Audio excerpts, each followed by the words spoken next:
Hello မတ်တန်ကြီးမင်္ဂလာပါဗျာသိမ်းပါရေတကယ်ပါပဲတော့ STD ရဲ့ဂုံယူစရာတမိုင်းလေးတစ်ခုဖြစ်တဲ့ exchange listing လောက်တာ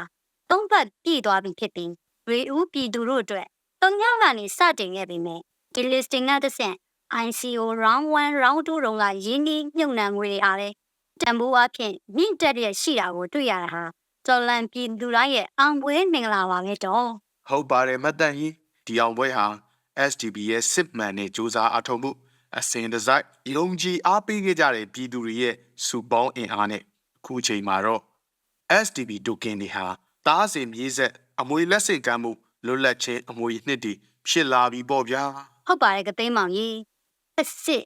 ဆဲအုပ်စုကတော့ဒီသူငွေတွေတန်ဖိုးအမွေပြန်အောင်လုပ်ပိုင်တိုင်မှုတွေပိတ်သိမ်းပြီး Prezi တွေလုပ်ပြပရောက်လုပ်သားတွေရဲ့ငွေကိုပတရားဓမြတိုက်ငံကြအရန်ငွေတွေစိတ်ရင်းမရှိအင်းမရှိစစ်ရေးမှာတုံးဆွဲစရှိတဲ့ပြည်သူကိုခေါင်းပုံဖြတ်နေတဲ့ကြားဖြန့်စစ်တပ်စစ်ပဲလို့ပဲအမှတ်ချင်ပါတယ်တော့မှန်ပါတယ်ဗျာဒီလိုချိန်မှာတော့ STB က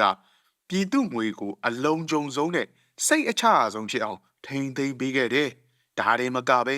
ငွေကြေးဖောင်းပွားမှုကနေကာဝယ်ဖို့ရွှေယူမလားငွေယူမလားအတိုးဆိုလဲအမြင့်ဆုံးနဲ့ပေးထားတယ်ဝင်ဆောင်မှုတွေချဲ့ထွင်တယ် share token တွေရောင်းပေးခဲ့တယ်ဒီအချက်တွေဟာနောက်တစ်ချိန်မြန်မာနိုင်ငံတစ်အထိပျောက်ကွယ်မသွားနိုင်တဲ့ STB ရဲ့စေတနာမေတ္တာတွေဖြစ်ပြီးဒီလိုဘန်နာရေးခံတက်တစ်ခုအဖြစ်အခိုင်အမာရပ်တည်ခဲ့တဲ့ STB မှာအခုလဲလာစာဝင်လိုပဲဖြစ်ဖြစ်ခီပေါလိုပဲဖြစ်ဖြစ်မန်ယူနိုင်လိုပဲဖြစ်ဖြစ်ရလာတဲ့ငွေတွေကို STB token မှာရင်းနှီးမြှုပ်နှံနိုင်နေတာဟာမင်္ဂလာတစ်ပါးပါပဲမျိုးဟုတ်တာပေါ့တော့အခုလို listing အောင်ပွဲကာလမှာတုံကင်ကန်ဆောင်ထားသူတွေအတွက်တုံကင်တွေရဲ့တန်ဖိုးကိုမြင့်တင်ဖို့အစွမ်းထက်ဆုံးတဲ့အဓိကဗျူဟာကရိုးရိုးလေးပဲဒါတော့တရားငွေရတုံကင်ဆက်လက်ဝယ်ယူစုဆောင်းထားကြဖို့ပါပဲတော့ပြီးတော့ vesting unlock ဖြစ်လို့ဖြစ်စီ airdrop ရထားလို့ဖြစ်စီဥပိုင်ဆိုင်ထားတဲ့တုံကင်တွေကိုရောင်းမထုတ်ပြစ်ဖ ೇನೆ ပိုင်ထားခြင်းကပဲတုံကင်တွေရဲ့စစ်မှန်တဲ့ဈေးကွက်အင်အားကိုပေါ်ပြတယ်လို့တန်ဖိုးကိုပါတပါးလေးမြင့်တင်ရရောက်ပါလေတော့ဟုတ်တယ်ဗျဒါပေမဲ့မတ်တန်ရေဒီမင်္ဂလာလောက်နေတော့ကျွန်တော်တို့တင်းတိမ်လို့မရသေးဘူးနော် STB ရဲ့ exchange listing အောင်မြင်မှုဟာအဆုံးသတ်လုံးဝမဟုတ်သေးဘူးဗျ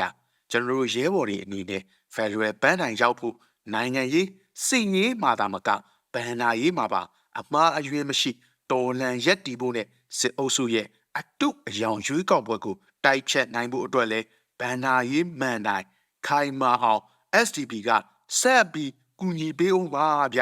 ဟုတ်ပါတော့ပြည်သူ့ဘဏ္ဍာကိုကာကွယ်ဖို့ SDB နဲ့အတူ Federal ဘန်းတိုင်စီအတူတကွဆက်လက်ချီတက်ကြရမှာပါတော့ဒါနဲ့နိုင်ယူကနိုင်ပွဲတွေဆက်နေပြီဆိုတော့မှတ်ပေးစရာရဲ့ဘယ်အဆင့်ကိုရောက်နေပြီလဲဆိုတာပြောပြပါအောင်ကသိမ်းပါရေဒီလိုကြီးတော့မမေးသင့်ပါဘူးဗျာ